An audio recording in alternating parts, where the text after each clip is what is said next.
The political turmoil has hit the country's vital tourism industry. The pristine island beaches and five-star resorts account for a third of the country's GDP. While most of the islands are playgrounds for wealthy tourists, Islam is a way of life in this predominantly Sunni Muslim country. As of late, religious conservatism has crept into Maldivian society, not just in the capital Male, but in tiny islands and atolls like this one. And with the political uncertainty and weak judiciary, some observers are worried that it could give rise to Islamic fundamentalism. Fatima Abu Bakr lives on an atoll 2 hours away from Male. She says religion should play a stronger role in politics. Only talking about politics will not help the people. You should talk about religion. People need more religious education. I don't feel getting strict is the solution, but making people aware about Islam is important. But Nasheed's party is concerned at the rising influence of religion in politics, saying it's being used as a way to reassert control over the population. The new regime has given 2 cabinet seats to the conservative Islamic parties. And because we are giving unnecessarily an uncalled prominence to religious parties, Islamic radicalism is again on the rise much faster than it used to be. The party he refers to is the Atalaf Party.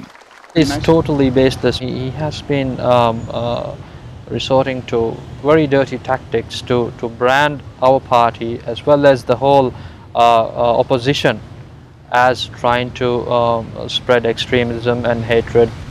But some Maldivians are concerned Islamic parties like Atalaf have radical elements.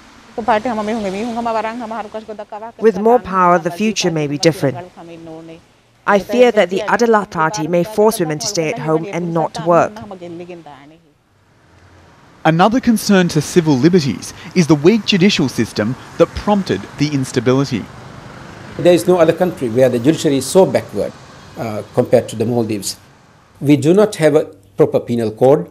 We do not have a proper criminal procedure code. We do not have a proper civil procedure code. Without this, I don't think a judiciary can be run. Isaf Velazini once served alongside Mr Al-Sud in a government commission of politicians and judiciary, tasked to evaluate judges and ensure they were up to standard. She claims the group, known as the Judicial Services Commission, or JSC, were corrupt. They have absolutely been very effective in covering up impunity of judges, allowing the judges to commit crimes actually against the state. They are very clearly serving the interests of Gayoom. Many of the new political parties in Wahid's new government are tied to former President Gayoom's business associates and political colleagues. One party, the Progressive Party of the Maldives, formed by Gayoom, has his daughter serving in the cabinet as Minister for State and Foreign Affairs. You look at the current makeup of the unity government, a lot of them are tied to your father. I mean, why is that not sliding back into authoritarianism? Because actually my father was taking the country ahead in terms of bringing in the reforms. Political parties only came into existence during his latter years when we sort of formulated our modern constitution. And I believe these parties are not tied. In fact, they're working very separately. But what brought us together was the fact that we had a common enemy, if you will. While countries like the US and India support Wahid's new government, the Commonwealth has suspended the Maldives from its democracy and human rights watchdog. And they've also called for an independent inquiry. We do realise there are some questions that need to be answered, but they have not questioned the legality or constitutionality of our current government. Mohammed Nasheed's party has refused offers to join the unity government, and an arrest warrant hangs over his head for alleged alcohol possession. The former president continues his fight alongside his supporters, saying he'll sack members of the police and judiciary if returned to power. A move that could stir more problems in paradise. It's going to be a slippery slope. None of us should believe that things can be so easily achieved and done. For a country to come out and get really democratic, how long does it take? If we are mindful and clever, we could do it in about another 5 years. Drew Ambrose with that report.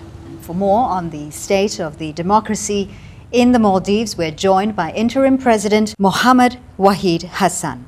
Sir, thank you very much for speaking with us. Well, let's start with the events of February 7, when President Nasheed resigned. He says that it was under duress. Was it a coup? It wasn't a coup. It has been portrayed in the Western media as a coup d'etat, but the president resigned voluntarily. You have pictures of him having a cabinet meeting, following which he writes his own letter of resignation and in front of the camera with his cabinet standing behind him. And he could have indicated even indirectly if he was under duress. He didn't. And then it took 24 hours before he changed his mind. Does it disturb you, though, that your presidency is being alleged as illegitimate? Of course, these are unfair accusations. We were totally unprepared. It took us by surprise, and therefore we couldn't get our message across to the rest of the world to tell what our understanding of what happened. He had the machinery already in place because all the top positions and everything was appointed by him from his party only, and therefore they all shifted with him to his house and began the media campaign to show the rest of the world that it was a coup d'etat. It wasn't a coup d'etat. You think if it was a coup d'etat, he would be out here and talking to you and everybody else, and you know he has no restriction on his freedom and moving around. You know, we have a democracy here. We are respecting it. You know, we welcome an independent investigation and to find out exactly what happened. We will not be in the way of finding out the truth.